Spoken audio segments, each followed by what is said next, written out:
Olá, tudo bem? Eu sou Hafner e falo aqui de Lisboa, Portugal. Seja bem-vindo, seja bem-vinda ao canal O Voo da Coruja.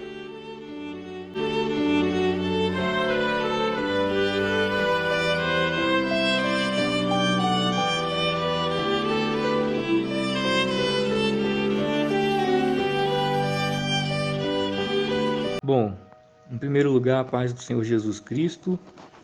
Eu vou me apresentar como LT Neto, que é a forma como eu sou conhecido também nas redes sociais, no próprio YouTube. Ah, a minha história, vou tentar resumir, ela começa na Igreja Universal do Reino de Deus. Eu me converti na Igreja Universal do Reino de Deus ainda na década de 80.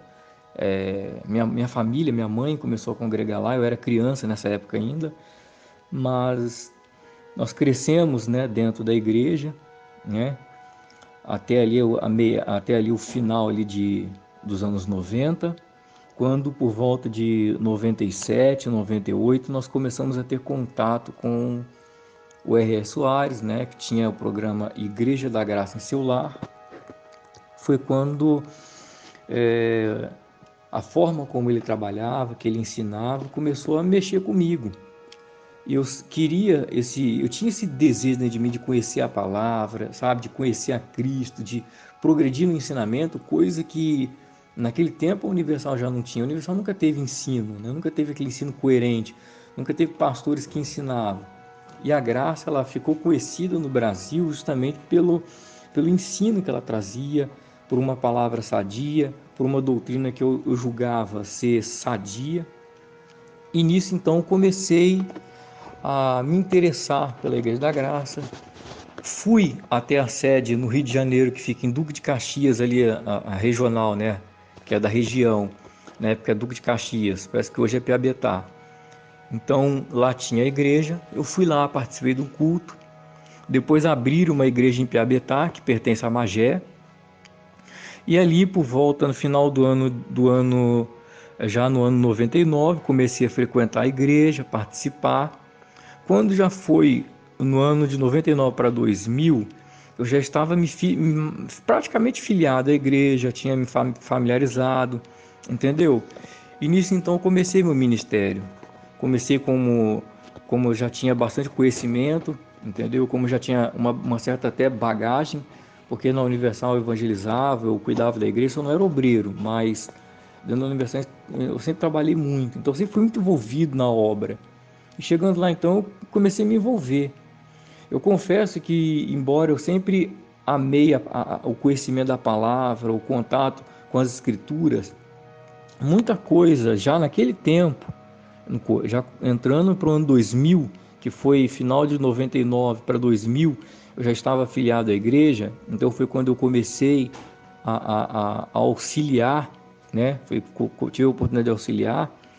Então, nessa época, né, já tinha algumas coisas que eu comecei a ver que me incomodavam. Porém, como a gente ainda é novo dentro de um trabalho, a gente é inexperiente, a gente sempre cria aquela sensação, ou aquele sentimento de que não, o missionário um dia ele vai ficar sabendo. Acho que essas coisas acontecem porque ele não sabe. Então, tinha coisas que aconteciam que a gente julgava na inocência que ele não sabia, que ele não tomava conhecimento. Por conta disso, isso acontecia, porque não é possível que alguém, na minha inocência, eu pensava, que prega uma palavra na televisão como ele prega, ficar sabendo dessas coisas que acontecem dentro do próprio ministério, não tomar nenhuma atitude, não tomar nenhuma providência com relação a isso.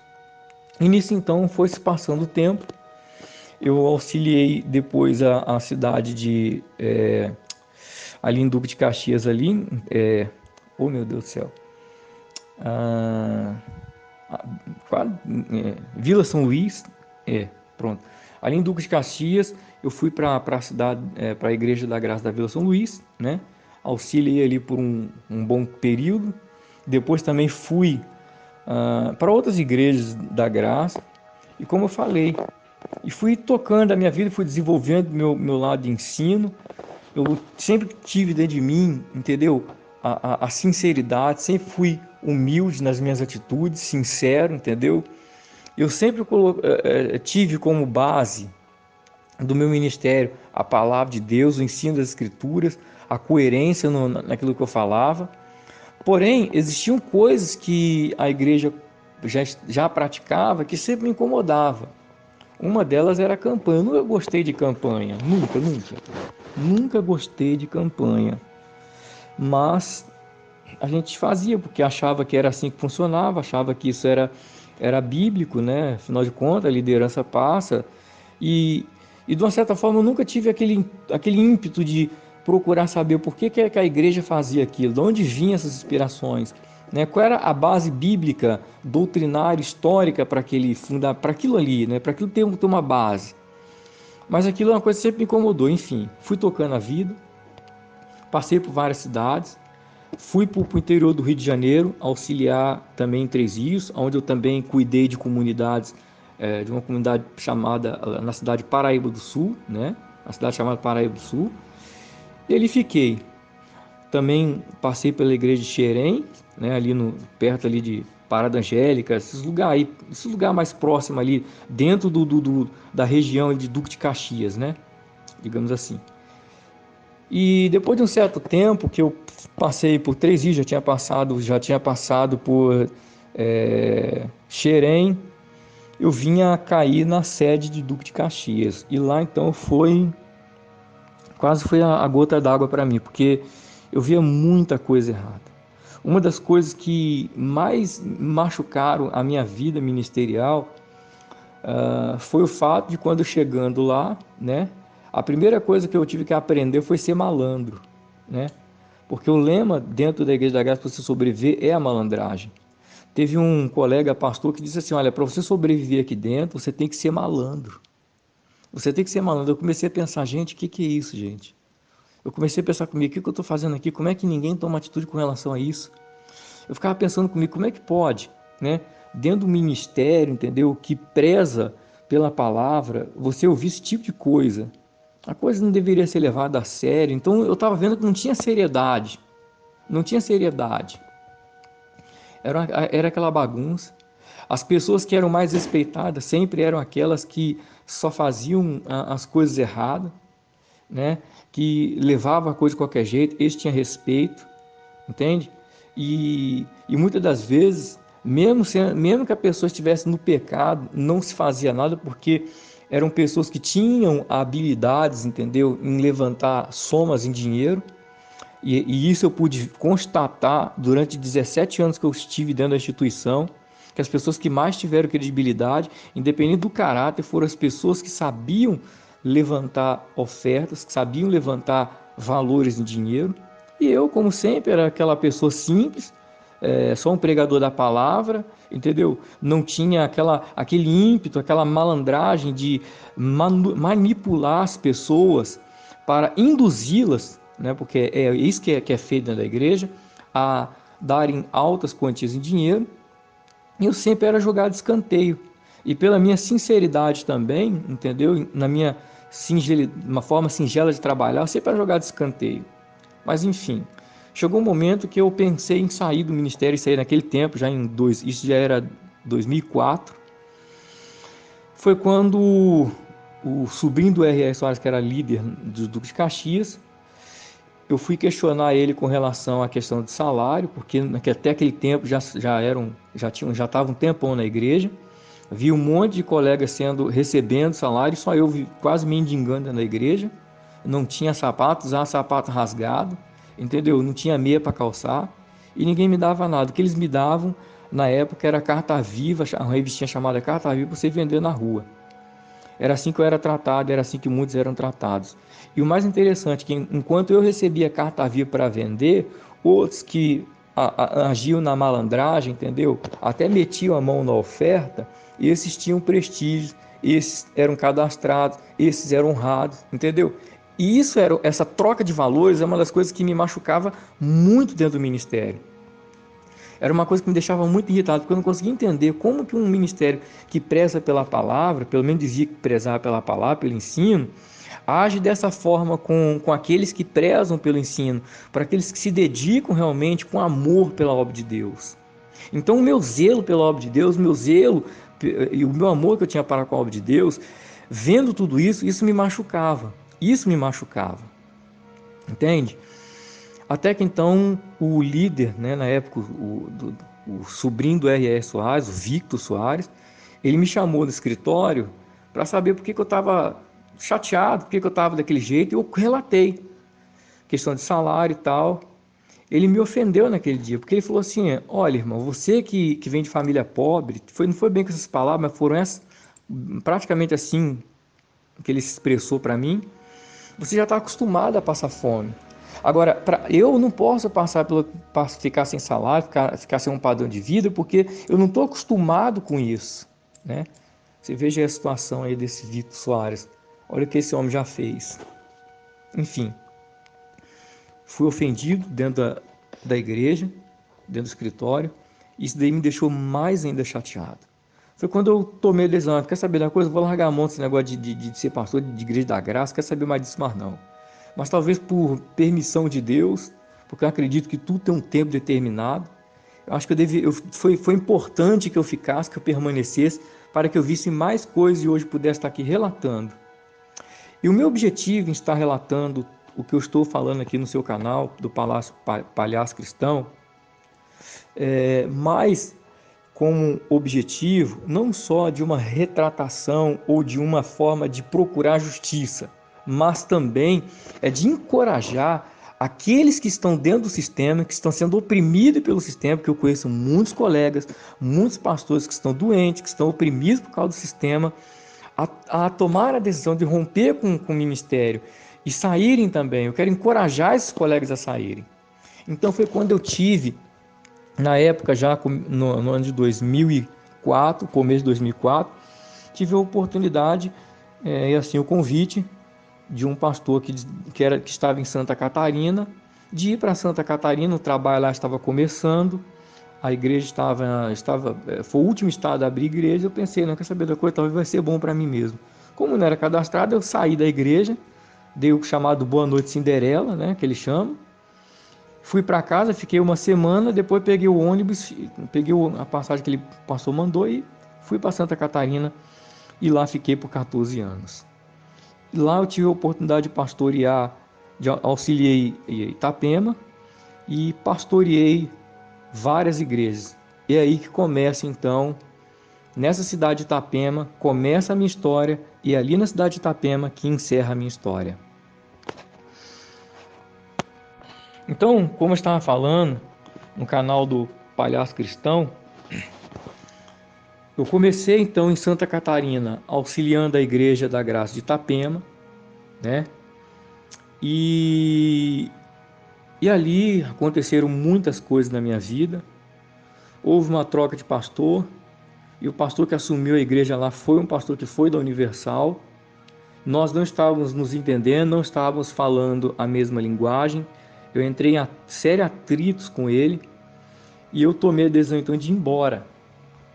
O que eu fiz? Consegui pegar um dinheiro emprestado com alguém, arrumei dinheiro lá de alguma forma lá, que eu também não tinha dinheiro, aí eu também nunca meti a mão na oferta, e eu consegui assim pegar o ônibus e ir para Florianópolis, conversar com o estadual na época, que também já tinha sido um pastor da Universal, né? E aí então eu tomei a decisão: não, eu quero ir embora para casa, eu quero parar com esse negócio, eu vou embora. E aí o pastor então conversou comigo e falou: não, fica aí mais um pouco aí, fica aí mais um tempo. E me convenceu, enfim. Acabei ficando, fiquei um mês e pouco lá na sede de Florianópolis, quando ele me mandou, né, até por falta de opção, ele me mandou para o interior de Santa Catarina, na região oeste. Santa Catarina, eu trabalhei 14 anos, eu conheço praticamente todo o estado. Eu conheço mais de 50 cidades de Santa Catarina. Algumas eu morei nela, outras eu não morei, mas eu conheço por questão do ministerial, questão de trabalho, eu passei a conhecer. Então eu fui enviado para Capinzal, né? Foi um trabalho muito difícil, tive muita dificuldade, mas também, graças a Deus, Deus também me honrou em muitos aspectos, mesmo na minha inocência, mesmo na minha ignorância. Eu também fui muito abençoado, isso eu não posso negar, né? Naquela cidade. porque eu cheguei solteiro e quando eu saí de lá, depois de quase 5 anos pastoreando a cidade, eu saí de lá casado, né? E saindo de lá, então, eu fui para uma outra cidade chamada, meu Deus do céu, uma cidade também lá no oeste, Santa Catarina, Fraiburgo, mas fiquei só 3 meses. E de lá fui para o litoral catarinense, Imbituba, a cidade de Imbituba, onde eu fiquei 3 anos e meio. E a minha esposa, como ela já tinha trabalhado com os pastores da Igreja da Graça, ela até falava num tom de brincadeira, né, que se eu quisesse crescer dentro da Igreja da Graça, se eu quisesse ter a oportunidade de pegar a igreja cadastrada, eu tinha que saber fazer campanha. E isso eu nunca foquei em campanha. O ministério nunca foi focado em campanha, porque, como eu falei, eu sempre tive dentro de mim o intuito de ensinar a palavra. E a sinceridade, a humildade, entendeu? De trabalhar o amor para com Deus e para com as almas, sabe? Então, eu sempre fui muito dedicado na obra, né? Então, para mim, campanha nunca foi meu forte. E nesse mesmo período, eu já sentia que algo dentro de mim estava acontecendo. Existia um clamor dentro do meu coração, me mostrando que alguma coisa dentro do ministério e na minha própria vida, no meu ministério pessoal e no próprio ministério da igreja, da instituição, não estava legal, entende? E aí eu tive que aprender. Ali em Bituba, eu já estava num processo de desenvolvimento, de aprendizagem. Eu tive contato com alguns pastores que me ensinaram a arte do que eu chamo do pragmatismo, ou seja, era a forma como você trabalha a mente das pessoas para induzi-las a fazer a oferta. E foi em função disso que eu comecei a alcançar prestígio, um certo prestígio diante da liderança. Porque a liderança da instituição, eles não querem saber se você é um homem santo, uma pessoa que se consagra, uma pessoa que visita os doentes, que cuida das almas. Eles querem saber o quanto você dá. Tanto é que o antigo líder, ele falava que a referência do pastor não era o caráter dele, não. Era a boleta que ele mandava, ou seja, era a quantidade de dinheiro que ele mandava. Então, um pastor, ele é respeitado pelo dinheiro que ele manda.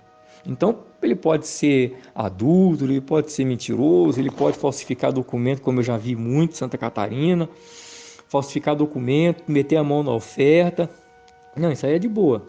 Contanto que ele consiga depositar também, é por conta disso que tem muitos pastores dentro da instituição que fazem salário. E eu estou falando, não é pouca quantia, não, é muito dinheiro que eles conseguem desviar. Contanto que ele consiga depositar e ter uma certa margem de crescimento, então aí você já começa a imaginar, né? O cara pega uma igreja com 13 mil, aí joga para 15, ele deposita só 14, quer dizer, ele já cresceu, quanto que ele já embolsou? É mais ou menos essa linha de pensamento, você entende a situação? Então, eu sei de pastores dentro do estado que fazem salários, mas eu nunca falei sobre isso, nunca quis falar. Isso é responsabilidade deles, eles vão ter que dar conta para Deus um dia, entende? Mas a questão aqui foi justamente essa. Então, a minha esposa sempre falava isso, e os pastores com quem eu contava, e sempre com quem eu tinha, alguns pastores com quem eu tinha contato, começaram a me ensinar, entendeu? O que eu deveria fazer, a forma como eu deveria manipular. Eu vou colocar bem nessas formas, porque foi exatamente isso que eu fiz. A manipular a Bíblia, entendeu? Para que eu alcançasse o objetivo principal, que era a soma em dinheiro.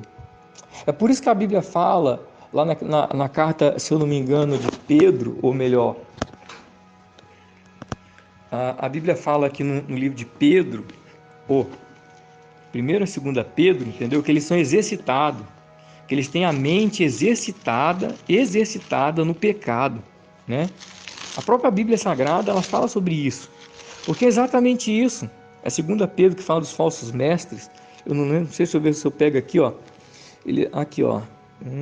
Se eu só pegar aqui rapidinho, 2ª Pedro, capítulo 2, lá no verso 14, tendo os olhos cheios de adultérios, e não cessarão de pecar, engodando almas inconstantes, tendo o coração exercitado na avareza, filhos de maldição. Quer dizer, eles têm um coração exercitado, entendeu? Exercitado na arte do pragmatismo, na avareza. Então eles me ensinaram isso daí, eu comecei a praticar. Com isso, a igreja que eu estava teve um certo crescimento e por destino, acredito eu que soberania divina, e também por eles não terem opções, precisaram de alguém para mandar para o litoral de Itapema, lá para a igreja de Itapema. Era uma igreja cadastrada, nessa época eu já estava cadastrado também, já estava recebendo salário. Foi onde eu fui enviado para lá. Fui enviado para Itapema, já fui enviado para lá com o objetivo e com a missão de crescer financeiramente.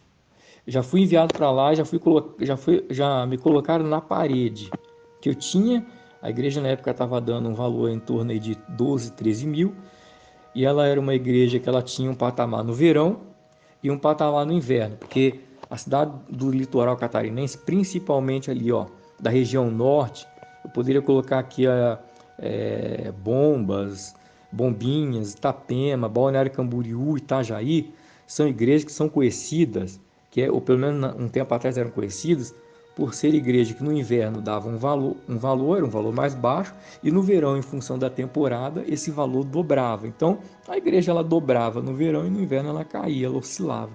Eu já fui enviado para lá com a ordem de crescer aquela igreja, ou seja, de dobrar o valor daquela igreja. E aí eu já tinha aprendido a fazer campanha, mas como eu falei, sempre que eu fazia campanha, que eu manipulava a Bíblia com o objetivo de levantar dinheiro, aquilo era uma facada no meu peito, era uma facada na minha alma. Eu não me sentia à vontade, eu não me sentia bem com aquilo. E alguma coisa dentro de mim já dizia que eu não estava bem. Algo dentro de mim já clamava que eu deveria mudar. Foi onde eu tomei a decisão, então. Foi onde algo aconteceu na minha vida. Foi quando um certo período da minha vida, ali na instituição, né, já no litoral, justamente onde eu comecei o meu ministério, né, em Santa Catarina, na cidade de Itapema. Eu comecei como auxiliar e voltei já como pastor. Teve uma fase da minha vida que eu estava muito angustiado, uma série de coisas aconteceram, até em função da opressão que eu estava vivendo por causa das doações, entende? Eu estou só relatando assim, né, porque eu acho que se eu fosse relatar mais coisas, tem mais coisa a falar, entendeu? Tem mais coisa a falar. E eu sempre senti um desejo no meu coração, sempre sentia um clamor dentro de mim, eu não conseguia compreender o que era. Nesse período, já quase no ponto em que em que eu rompi com o ministério, com a instituição, a minha esposa ela viajou para ver os parentes dela em Brasília, que moram em Brasília. Eu ainda fui junto. Antes de sair, eu orei a Deus. Não estava me sentindo bem naquela ocasião. Saí com ela com o objetivo de descansar a cabeça, sabe? Desaparecer, como a gente usava muito essa expressão, né? E aí viajamos. No que eu voltei, eu tive uma experiência com Deus, onde eu compreendi que o problema do meu ministério era justamente essa questão das campanhas. Foi quando eu tomei a decisão, então eu não quero mais fazer campanha, eu não vou mais fazer campanha, porque eles sempre diziam que não era obrigado a fazer, né? Não era obrigado, o pastor fazia se quisesse. Isso eu pude constatar que é uma mentira. Eles sempre diziam, falavam um monte de coisa, sempre eles usam os argumentos dentro da instituição para defender o que eles fazem, mas eu posso afirmar para você que é tudo mentira. Então, eu decidi cortar as campanhas. E eu vivi quase um calvário ali, porque eu sentia que os obreiros, que tinham pessoas no meio da obra fazendo fofocas, criando intriga, porque todas as igrejas estavam fazendo uma determinada campanha e eu não, entendeu? Porém, eu não estava fazendo aquilo, entendeu? Por maldade ou simplesmente como fui acusado, criar um ministério dentro do ministério, porque eu estava dividindo a igreja, não. Mas eu fiz isso justamente pautado, em primeiro lugar, nas Escrituras Sagradas. Em segundo lugar, eu fiz isso pautado na própria estatuto da Igreja da Graça. Porque toda igreja ela tem um estatuto. É como se fosse a constituição daquela igreja, né?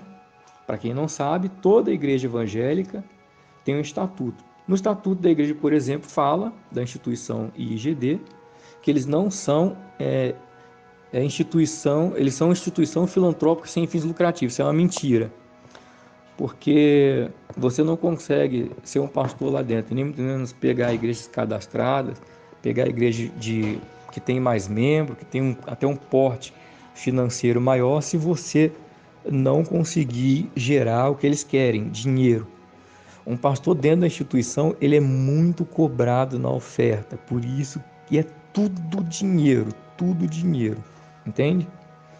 Lá você tem que levantar oferta, você tem que levantar disso, você tem que passar jornal, você tem que passar a grade, levantar aluno para a escola bíblica deles lá chamada grade, você tem que fora esses alunos, você também no final do ano você passa o projeto de vida, no final do ano também você deve levantar, é obrigado, tá?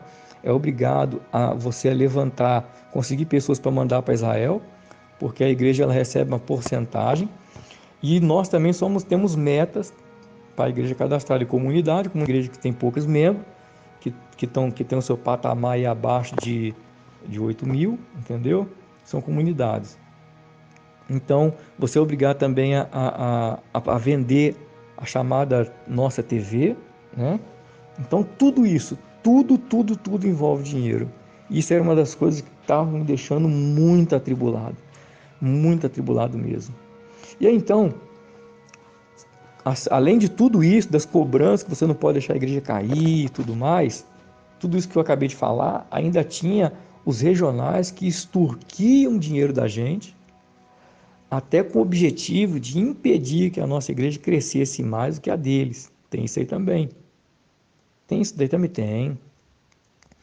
Era sempre deposita X da campanha, daqui a pouco deposita X não sei do que. Era tanto dinheiro que eu não conseguia entender para onde que ia todo esse dinheiro.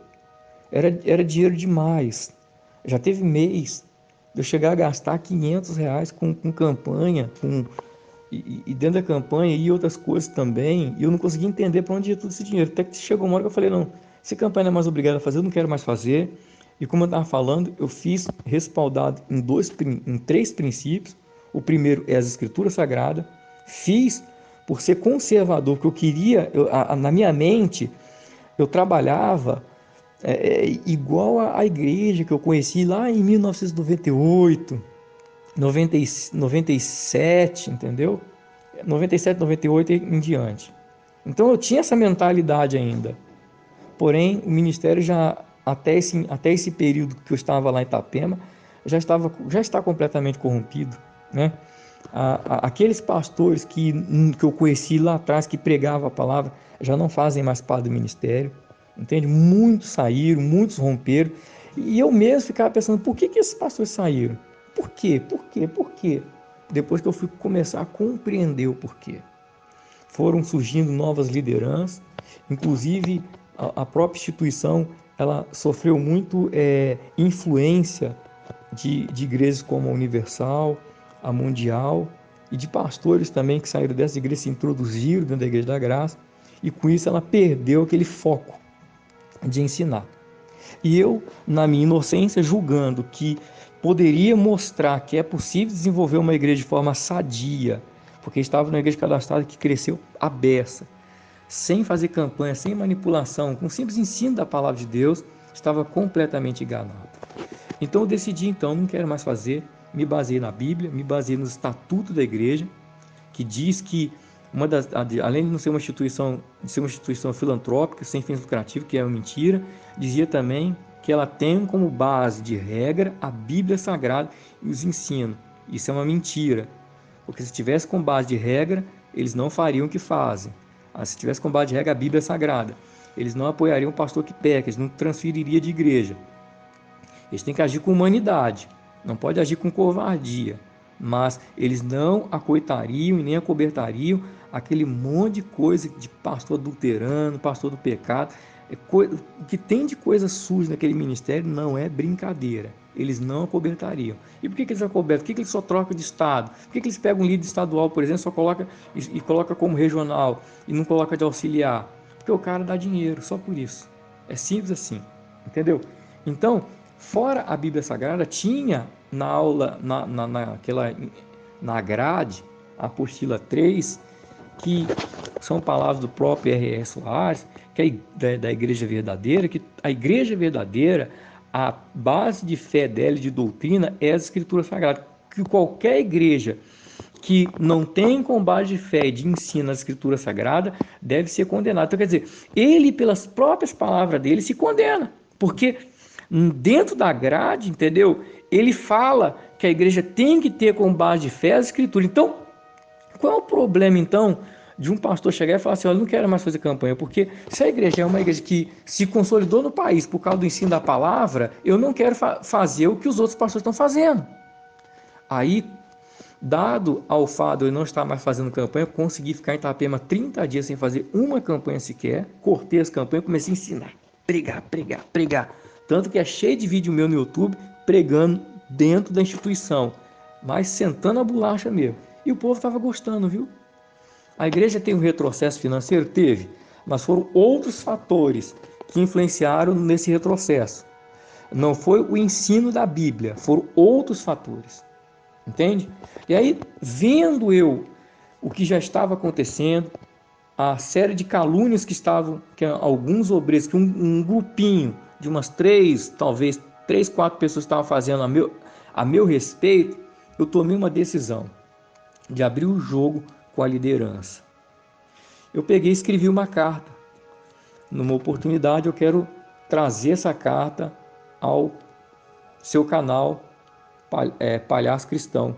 A carta que eu escrevi à liderança, contando o porquê que eu não estava fazendo campanha e eu não queria mais fazer, e deixei claro que também não queria sair do litoral de Itapema, onde eu estava, mas se isso fosse passivo de punição, então me coloquei à disposição. O que a liderança fez então? Na primeira reunião de pastores, após eu ter enviado a carta, fui chamado no escritório e eu fui duramente, severamente agredido de forma verbal, psicológica, entendeu? E tomaram a chave da minha mão. Tomaram a chave da minha mão de uma forma brutal e covarde. Eles foram covardes, a forma como eles tomaram a chave das minhas mãos foi um ato de pura covardia. E fiquei sem igreja por 30 dias. Fiquei desesperado, porque o que eu ia fazer naquele momento? Porque para mim eu estava sendo expulso da igreja. E aquilo foi uma jogada psicológica ali, porque eles, principalmente a liderança, os regionais e os estaduais, eles jogam muito no lado psicológico do pastor. Eles trabalham muito no lado psicológico do povo e dos pastores. É por isso que eu posso dizer para vocês que estão me assistindo, me ouvindo agora, meu irmão, veja bem, tem muito pastor que pisa, que humilha, que ofende as pessoas. Eu vou dizer o porquê. Porque assim como ele faz no altar, estão fazendo com ele também nos bastidores da instituição e você não sabe. Eu posso dizer para você, minha irmã, que assim como o pastor ele é abusado, ele também abusa. A verdade é, a igreja, ela agride, entendeu? A instituição, ela trata dos pastores de uma forma cruel. E o que isso faz? Faz com que o pastor, principalmente se ele não tiver pulso para conseguir controlar a situação, o que ele faz? Ele leva para o altar e para a igreja que ele está aquilo que estão fazendo com ele. Eu posso garantir para você que eu sei o que eu estou falando. Eu sei o que eu estou falando. Eu vi isso de perto. E aí tomaram a chave das minhas mãos e eu fiquei sem igreja. 30 dias. E nesses 30 dias que eu fiquei sem igreja, ficamos naquela situação. E agora? Eu não tinha o ensino médio completo, mal tinha feito, porque eu comecei dentro da instituição muito novo. Eu comecei na instituição, eu era de menor ainda. Eu tinha apenas 17 anos de idade quando eu comecei a auxiliar na Igreja da Graça. Eu era novo. Então, basicamente, eu não tive estudo. E dentro da instituição, só tem direito a ter estudo, a fazer uma faculdade, é se você bater 50, 70 mil para cima. Um pastor ele só tem direito a estudo se ele tiver uma igreja e bater 70 mil para cima. Aí pode-se pensar na possibilidade da igreja pagar a faculdade para o cara. Do contrário, o cara leva fumo. E foi assim então. E naquele desespero, até tive a oportunidade, entendeu, de dividir a igreja. E recebi até proposta na época lá do empresário, não, a gente apoia. Quer dizer, que se eu tivesse aberto a minha boca naquele dia e falado tudo que eu sabia da igreja, os podres que ocorreram lá dentro, os pecados que lá tinham, e que a forma brutal que tomaram a chave das minhas mãos, simplesmente porque eu falei, eu não quero mais fazer campanha, eu quero pregar a palavra, como ainda dei exemplo do próprio líder, entendeu? Que é um cara omisso com relação a muitas coisas, que eu não tenho provas aqui, então não vou falar para que não se consista em calúnia, entendeu? Então, é isso aí. Tomaram a chave das minhas mãos, eu, naquele desespero, no meio daquela turbulência, tive que baixar o fôlego, entendeu? Tive que baixar minha cabeça. E eles tentaram, então, me dobrar novamente, viram que eu não dividi, viram que eu não saí, me jogaram, depois tomaram a chave da minha mão, para a cidade de... Me jogaram para a cidade de... Uma cidade da região norte, no litoral, é litoral também, São Francisco do Sul. É aqui, lá que é para ser uma punição, porque quando eles querem punir um pastor, eles tiram um pastor, por exemplo, de uma igreja cadastrada, uma igreja que está batendo seus 20 mil, que a igreja de Itapema nesse período ela chegou a bater até 30 mil, né? Daí depois baixou para 17, 18. Quando tomaram a chave da minha mão, estava batendo nesse patamar, 17, 18, 17, 18. Como punição, ele joga você na comunidade. A comunidade lá não dava nem 3 mil reais. Mal se mantinha. Mas pensa num lugar maravilhoso. Foi um bálsamo para mim. Pensa numa igreja gostosa, num povo maravilhoso, um povo que orava, que buscava, entendeu? A presença de Deus verdadeiramente e que prezava pelo ensino, né? E lá eu fiquei só 2 meses. Mas foram uns 2 meses assim que foi um bálsamo para mim. Foi aonde então eles me mandaram para uma outra cidade, né? Mas como eu falei então, eu baixei minha bola e fui para essa cidade. Lá nessa cidade, embora o povo era conforme eu acabei de falar, a igreja, por não dar dinheiro, os pastores que iam para lá não davam valor ao povo. Isso é uma coisa que me revoltava muito. Pensa numa igreja podre, uma igreja imunda, uma igreja, entendeu, cheia de barata, cheia de teia de aranha, sabe, as coisas tudo desorganizadas. Eu nunca fui um homem que aceitei estar dentro de mim no altar, pregar na igreja e ver a igreja toda bagunçada. Eu sempre fui organizado. Eu sempre gostei da minha igreja limpa e cheirosa. Pode ser pequenininha, mas que esteja limpa, que esteja cheirosa, que esteja organizada. Então eu sempre tive isso comigo, esse zelo, sabe? A própria Bíblia fala, né? Davi falando, zelo pela casa do Senhor me consome. Então esse zelo santo sempre me consumiu. Fiquei quase 30 dias para tentar limpar a igreja. Quando eu consegui organizar, fui tirar de lá. E aí o pastor tentando me dobrar para me trazer de volta para aquilo que eu fazia, para manipulação do povo, me manda para Xanxerê, né? Xanxerê, no oeste de Santa Catarina. E vai eu lá para Xanxerê então. Lá eu fiquei 1 ano. Nesse 1 ano, a igreja ela não desenvolveu. Foi a igreja que eu mais preguei a palavra, mas não falei tão forte contra a campanha como eu falei em Itapema. Mas preguei o evangelho, era uma igreja viciada em campanha. O povo não conhecia nada da Bíblia, não conhecia nada de Jesus, só conhecia sobre rosa ungida, sabonete, etc. E nesse período então, eu já tinha compreendido que essa doutrina de entrega de material tem a ver com catolicismo romano, isso aí vem de doutrinas afrodescendentes, como candomblé, a umbanda, entendeu? Não tem nada a ver com o evangelho isso, nada a ver. Na verdade, é uma mistura das religiões pagãs com o evangelho para atrair os místicos. A ideia das campanhas nunca foi levar ninguém a Cristo, mas é atrair a grande massa mística com o objetivo obscuro de tirar dinheiro. A campanha não tem outra finalidade a não ser tirar dinheiro. A prova disso é o comércio que existe dentro dos materiais de campanha. É só você procurar na internet materiais de campanha evangélica que você vai ver uma lista enorme de gráficas que produzem e vendem esses materiais. Aí eu pergunto para você, ouvinte, onde está Cristo no meio disso? Onde é que está o evangelho dentro disso? O evangelho aqui no Brasil, meu irmão, é uma tremenda máquina de gerar dinheiro. Virou um comércio, sabe? Eu comparo, entendeu? A igreja brasileira é uma prostituta e os líderes neopentecostais, os seus cafetões. Eles são cafetões da fé. Eles prostituíram e prostituem o evangelho.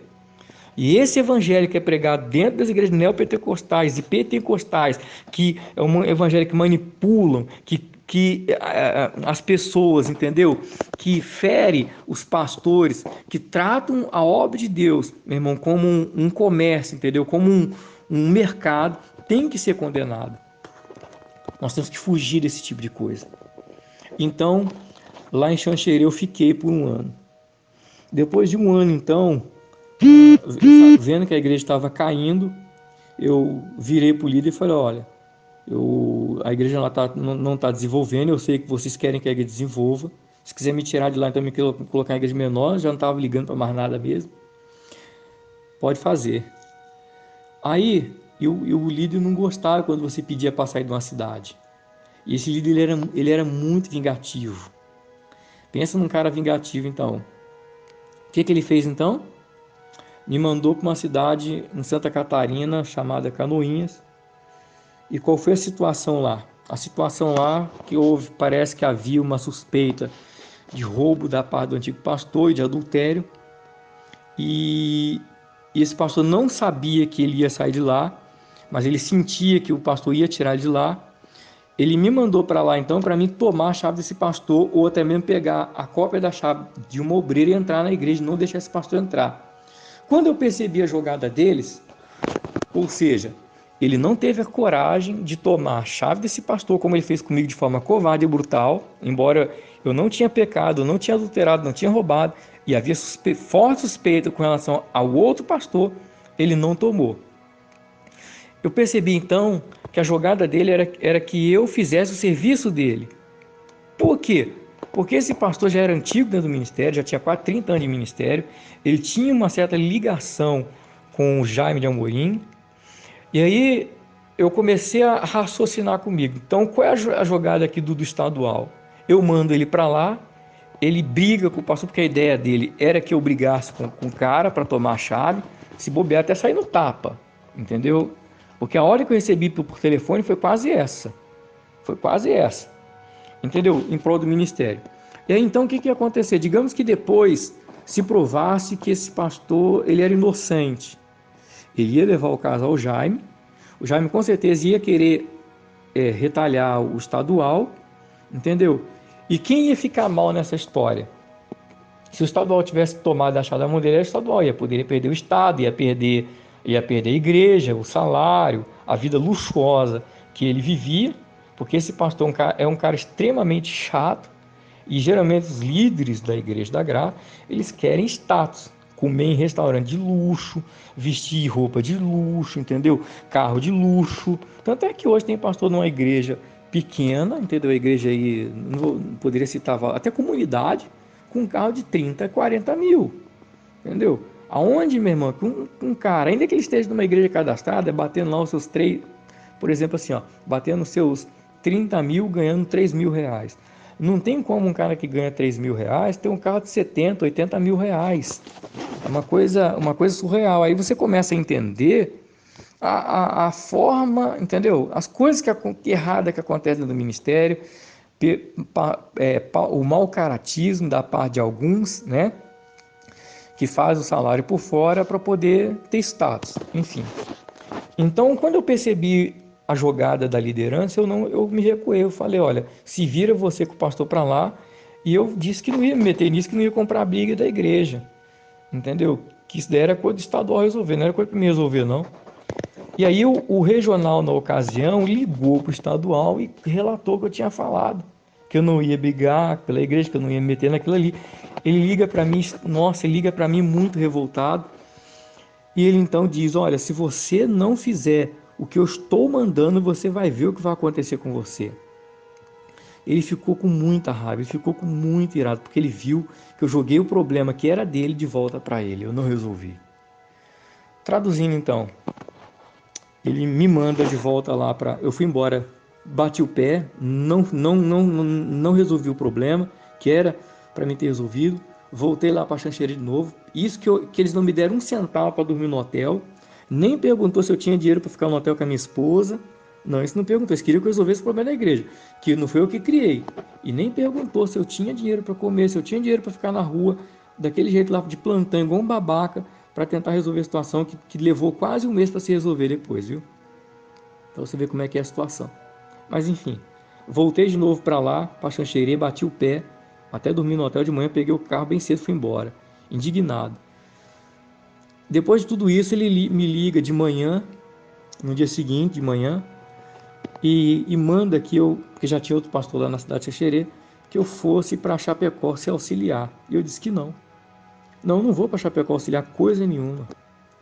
Porque eu não pequei, eu não fiz nada de errado, por que vocês estão mandando mais para se auxiliar? Mas na verdade o que eles estavam fazendo era retalhando, era me retalhando. Porque eu não entrei no jogo sujo dele naquele momento. A verdade é que eu estava sendo usado como bode expiatório. E quando eu percebi a jogada, eu não me submeti àquilo dali. Como a situação já estava insuportável, eu me vi no momento, naquele momento eu falei, Cláudia, não dá mais. Eu já estava pensando em sair da instituição, mas não dava mais. Fora que eu virei para ele e falei, olha, pastor, eu quero sair da Igreja da Graça, para mim desse jeito não dá para ficar não.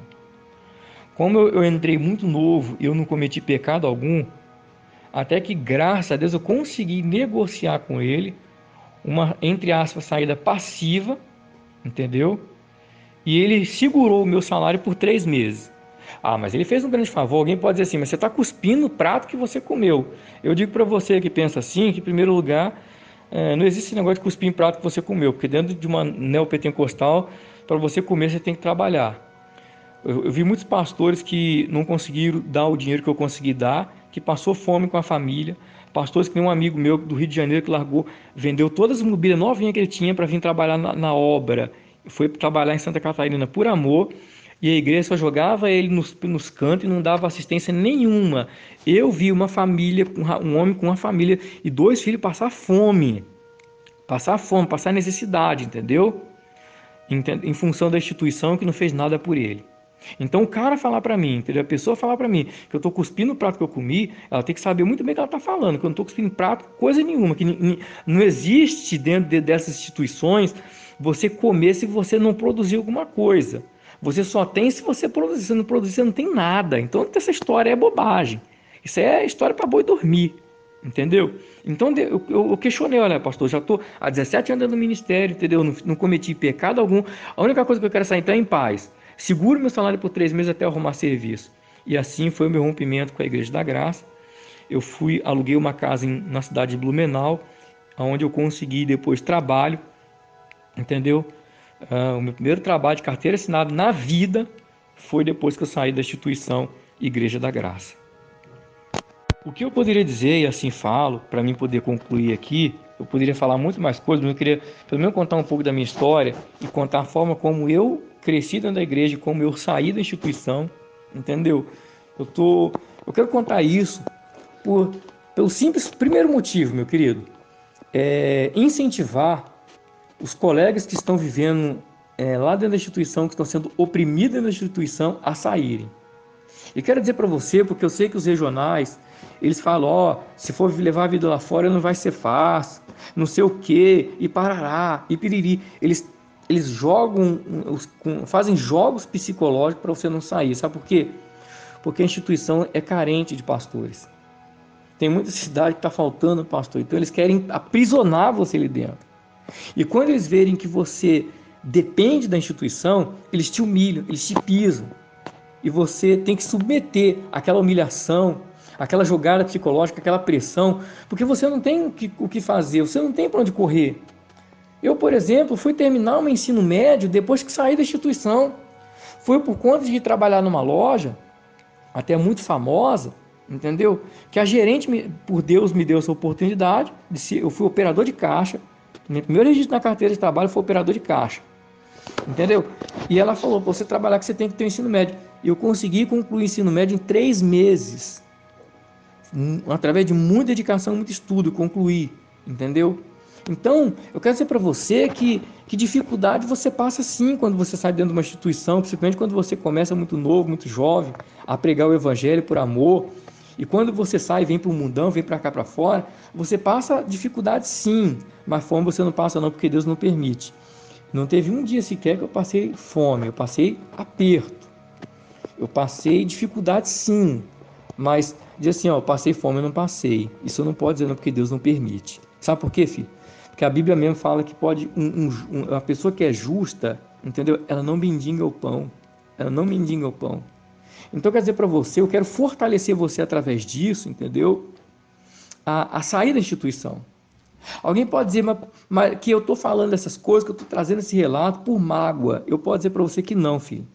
Eu poderia dizer que estaria magoado se tivesse sido ontem que eu saí da instituição.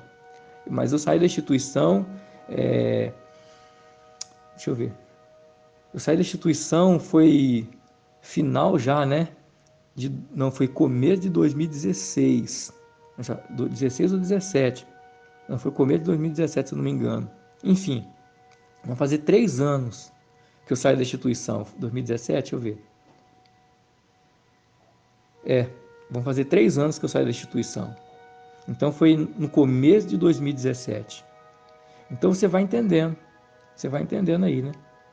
Então, o que eu poderia dizer para você? O meu objetivo, depois de quase 3 anos, é quebrar o silêncio, é romper com o silêncio, para fortalecer aquelas pessoas que estão presas dentro da instituição, que estão sendo escravizadas, estão sendo massacradas pelo sistema, assim como eu fui, e que tem medo de sair porque acham que se sair de dentro da instituição vão passar fome.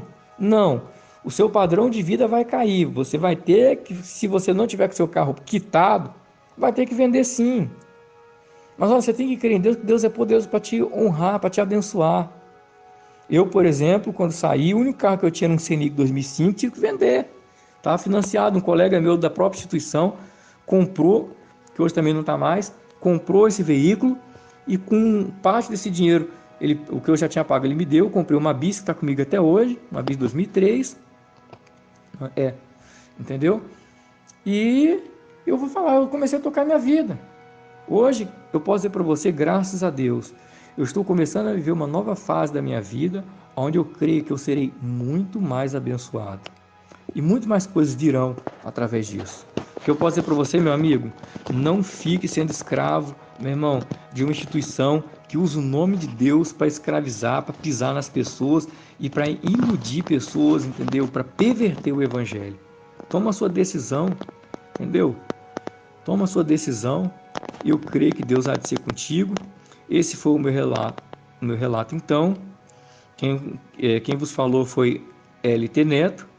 Que Deus abençoe a todos e nos vemos então no YouTube e nas redes sociais também. Deus abençoe a todos.